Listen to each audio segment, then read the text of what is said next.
Hello guys. कैसे हैं आप सब? उम्मीद करता हूँ आप लोग काफ़ी अच्छे होंगे और स्वस्थ होंगे। मैं शुभम शर्मा स्वागत करता हूँ आपका इस वीडियो में। और प्लीज़ आप मेरे इस चैनल को सब्सक्राइब करें और सब्सक्राइब करने के बाद उसके पास वाले बेल आइकन को ज़रूर दबाइएगा। अब हम बात करेंगे मैटर इन आर सराउंडिंग की। देखिए, मैटर इन आर सराउंडिंग पे मैं पहले एक वीडियो बना चुका हूँ, तो प्लीज़ आप उसे देखें और उसके बाद इस वीडियो पे आएँ, क्योंकि आपको कई चीज़ें मैं पहले वीडियो में बता चुका हूँ। पहले वीडियो में हमने बात करी थी मैटर की और प्रॉपर्टीज़ ऑफ मैटर के बारे में हमने बात कर ली थी, जो कि काफ़ी इम्पॉर्टेंट है। तो प्लीज़ आप पहले उस वीडियो को देखें, और अगर आपने वो वीडियो देखा है तो चलिए हम आगे बढ़ते हैं। तो चलिए अब हम बढ़ते हैं आगे और बात करते हैं मैटर की। देखिए, पिछले वीडियो में हमने मैटर की डेफिनेशन के बारे में देख लिया था। हमने उसकी प्रॉपर्टीज़ भी पढ़ी थी, पार्टिकल्स ऑफ अ मैटर की। अब हम इस वीडियो में मैटर के बारे में आगे और कुछ और बातें जानेंगे। मैटर को ब्रॉडली दो क्लासेस में क्लासिफाई किया जाता है, फिज़िकल और केमिकल। इस चैप्टर में हम सिर्फ फिज़िकल की बात करेंगे, केमिकल की बात दूसरे चैप्टर में करेंगे।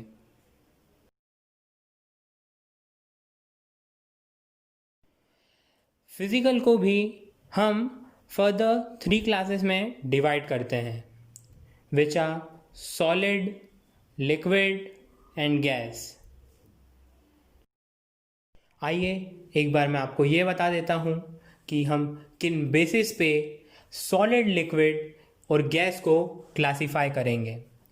सबसे पहले हम बात करेंगे शेप की, फिर सबसे most important intermolecular force of attraction की।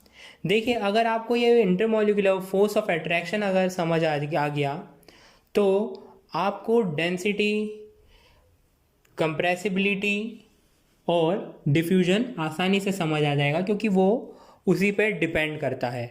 ठीक है, तो इन सब फैक्टर्स पे मैं आपसे बात करूँगा। आइए तो हम सबसे पहले बात करते हैं शेप के बारे में।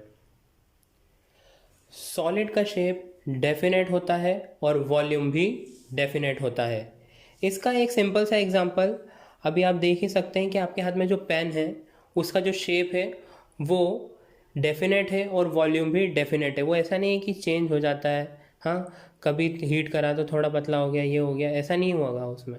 ठीक है, और वहीं पे लिक्विड का डेफिनेट वॉल्यूम होता है, शेप डेफिनेट नहीं होता। इसका भी आप एक सिंपल सा एग्जांपल लीजिए। आप एक ग्लास वाटर लीजिए, ठीक है, फिर उसी पानी को आप एक जग में डाल दीजिए, फिर आप उसे एक बाउल में डाल दीजिए, तो आप क्या देखेंगे कि ये वॉल्यूम में चेंज नहीं आ रहा है, चेंज आ रहा है सिर्फ और सिर्फ शेप में। पहले वो एक ग्लास के शेप में था, फिर वो एक बाउल के शेप में, और फिर एक जग के शेप में। ठीक है, और वहीं अगर हम गैस की बात करते हैं तो गैस में ना ही तो वॉल्यूम डेफिनेट होता है, ना ही तो शेप। एयर इसका सबसे बेस्ट एग्जांपल है कि एयर का कोई डेफिनेट वॉल्यूम नहीं है और डेफिनेट शेप भी नहीं है।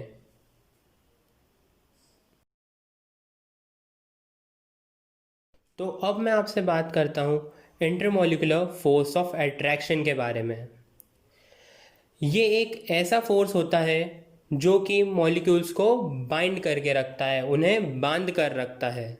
ठीक है, उसे हम इंटरमोलिकुलर फोर्स ऑफ अट्रैक्शन कहते हैं। ठीक है, पिछले वीडियो में मैंने आपको बताया था कि इंटरमोलिकुलर फोर्स ऑफ अट्रैक्शन किसी मैटर में ज़्यादा तो किसी में कम होता है। तो आइए अब हम देखते हैं कि ये सॉलिड, लिक्विड, गैस में कैसा होता है।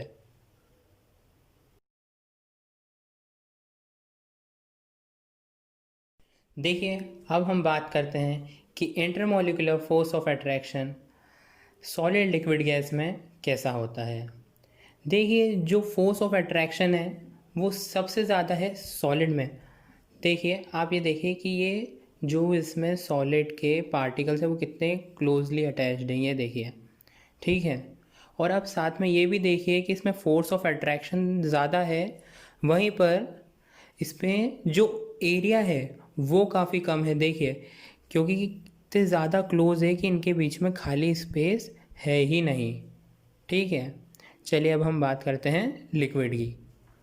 लिक्विड में थोड़े से ज़्यादा दूर हैं, क्योंकि ये फोर्स ऑफ अट्रैक्शन के मामले में सॉलिड से वीक होते हैं, और इनके बीच में जो गैप है, जो एरिया है, वो ज़्यादा है।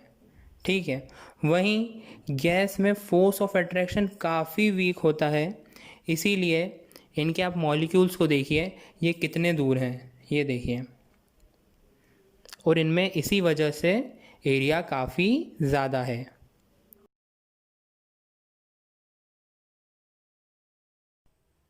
अगर मैं आपसे बात करता हूँ कंप्रेसिबिलिटी के बारे में, तो सबसे कम कंप्रेसिबिलिटी होती है सॉलिड में।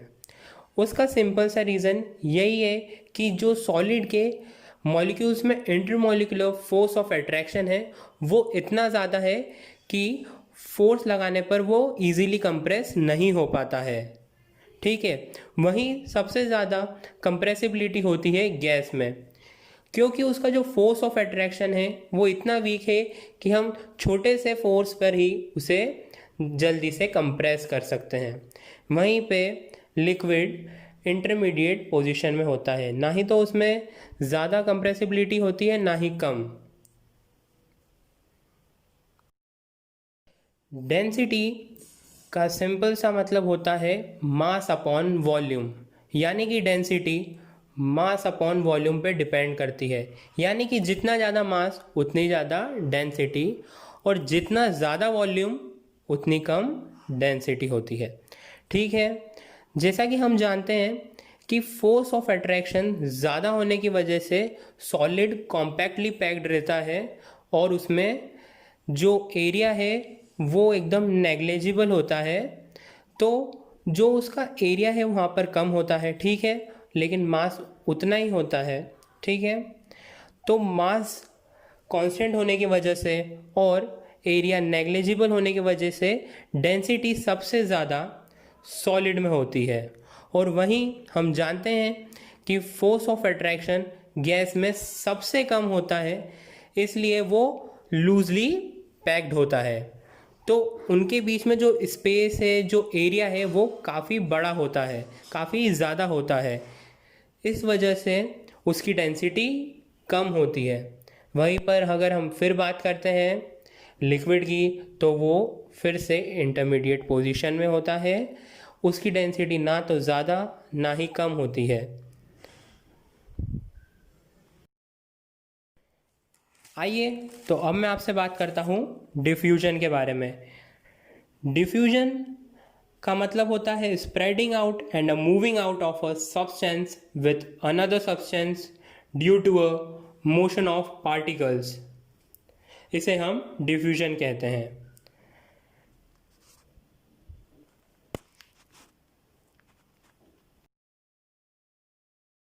आइए, अब मैं आपसे बात करता हूँ डिफ्यूजन की सॉलिड लिक्विड गैस में। डिफ्यूजन सबसे ज़्यादा सॉलिड में होता है, वहीं सबसे कम गैस में, और फिर से इंटरमीडिएट पोजीशन में होता है लिक्विड में। डिफ्यूजन गर्म कंपाउंड में ज़्यादा होता है बजाय ठंडी चीज़ों के या फिर ठंडे कंपाउंड के। ऐसा इसलिए होता है क्योंकि कोई भी चीज़ को जब हम हीट करते हैं तो उसके मॉलिक्यूल्स को एक काइनेटिक एनर्जी मिलती है, जिसकी वजह से जो उनका मूवमेंट है, जो उनका स्प्रेडिंग का पावर है, जो मोशन है, वो एकदम से तेज़ हो जाता है। इसीलिए डिफ्यूजन हॉट गैसेस में या फिर हॉट कंपाउंड्स में ज़्यादा होता है। इसी से रिलेटेड एक क्वेश्चन आपके एनसीईआरटी में भी दे रखा है। उसमें दे रखा है कि हमें हॉट सिजलिंग फूड की खुशबू तो आ जाती है, लेकिन ठंडे खाने की क्यों नहीं? उसका रीज़न यही है। इस वीडियो में इतना ही। अगले वीडियो में मैं आपसे बात करूंगा effect of temperature and pressure on solid, liquid and gas. Please आप मेरे इस चैनल को सब्सक्राइब करें और उसके पास वाले बेल आइकन को ज़रूर दबाइएगा। अगर आपको ये वीडियो अच्छा लगा हो तो प्लीज़ इसे लाइक करें और शेयर करें। और अगर आपको इसमें कुछ भी सुझाव देना है या फिर कुछ भी आपकी रिक्वायरमेंट है तो प्लीज़ प्लीज़ प्लीज़ मैं फिर कह रहा हूँ, आप मुझे कमेंट करें, मैं आपको उसका रिप्लाई दूंगा, आपकी बात पे ध्यान ज़रूर दूंगा। इस वीडियो के लिए आपका थैंक यू।